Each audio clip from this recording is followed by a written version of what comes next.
All right, cord cutting has been a popular movement with the younger generation. Younger people have cut the cord and have pivoted to streaming services like Netflix and Hulu. So with our guests today, let's go around and introduce ourselves super quick.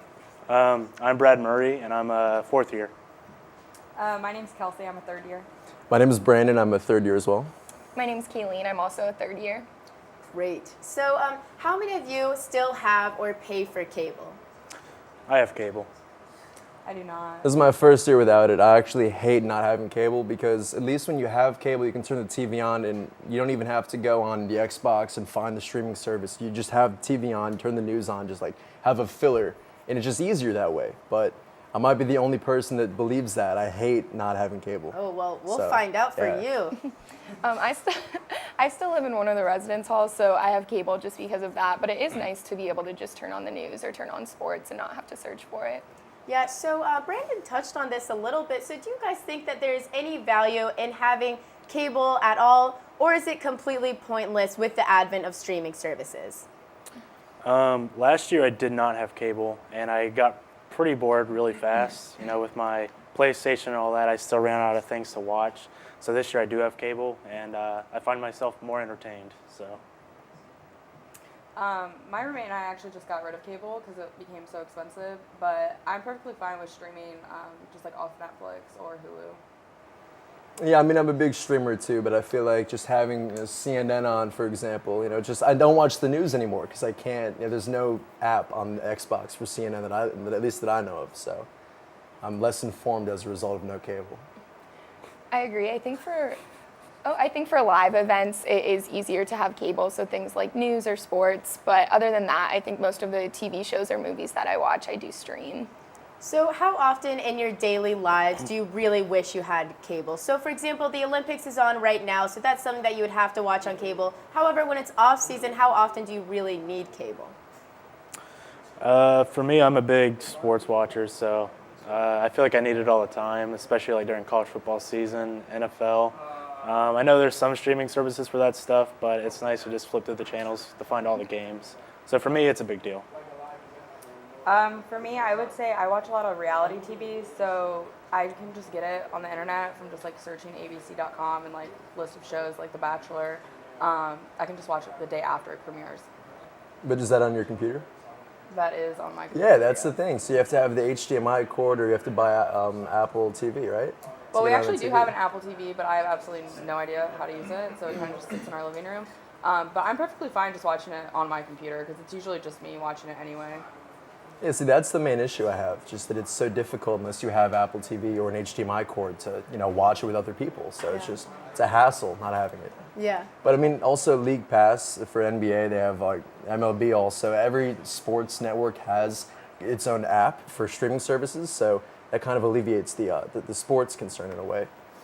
Yeah. Yeah, I do agree. I think that streaming is more for something when you're trying to watch television on your own or like binge watch a TV show, something along those lines. But for live events, sporting events, I think it is more convenient to have cable and be able to just turn it on. And so what extent does the college student budget really play a role in having to choose between streaming services or cable? Because both services you do have to pay for. So do you really have to choose between one or the other? And if you did, which one is more valuable to a college student? I mean, I feel like college students are pretty busy, so streaming is probably best for a college student. I'm a fourth year. I don't know. I really don't have that hard of a schedule anymore, so I have a lot of free time, so that's kind of why I wanted cable this year, and my roommates and I were able to find a cheap package. But yeah, it can get really expensive.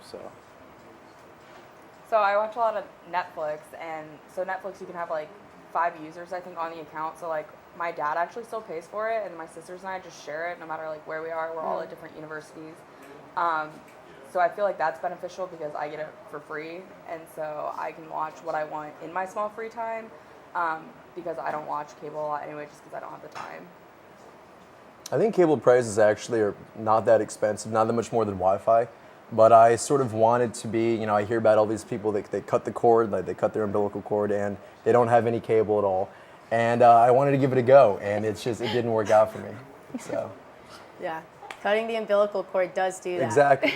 It's not as easy as the doctors make it seem. It's really not. I miss my mother too. All right. Yes, I think definitely as a college student, you can see the price advantage of not having cable just in the fact that Netflix is so inexpensive. So if you aren't a big live television fan, then I can see how ditching cable is beneficial. Yeah, so let's take a minute and talk about the different streaming services. So a few of you have mentioned Netflix, but there's also rising popularity with Hulu, HBO Go, and YouTube. Do any of y'all have a preferred streaming network? I guess I prefer Netflix, but I also have Hulu and I forget the other one. But yeah, I just prefer Netflix because it has like The Office and stuff like that on there. I'm just most familiar with Netflix, and I don't have time to learn like a new streaming thing. But I know I also have access to Hulu and then Amazon Prime, like videos and stuff. But I still prefer Netflix. Yeah, I think Amazon Prime has the biggest library of all the services. So I have that, Netflix, and HBO. I'm a big streamer over here. But Hulu, like, you still have ads with every show you watch. So I'm paying to not watch the ads, you know. So I don't like Hulu. Yeah, I'm unfamiliar with any streaming service aside from Netflix. I've never had Hulu or Amazon Prime, anything along those lines. So I hear that Hulu is better for watching like current television shows, and Netflix has a lot of archived shows, but I couldn't really speak too much as to the difference. Yeah, I actually am a bigger fan of Hulu. I just got Hulu and I like it so much better than Netflix because they kind of take all the shows that Netflix just took off and put them back onto Hulu, such as Seinfeld and 30 Rock. So those are two of my favorites. But going back to our, when we were talking about live TV, so the Olympics are going on right now. How many of you guys have even watched a minute of the Olympics this winter, since most of the broadcasts are on linear TV? I watch it. I really like the luge and anything going down that really fast track. I like the element of danger. So yeah, it's fun for me to watch. Yeah, someone died on that, like 2 Olympics ago. Yeah, It's scary.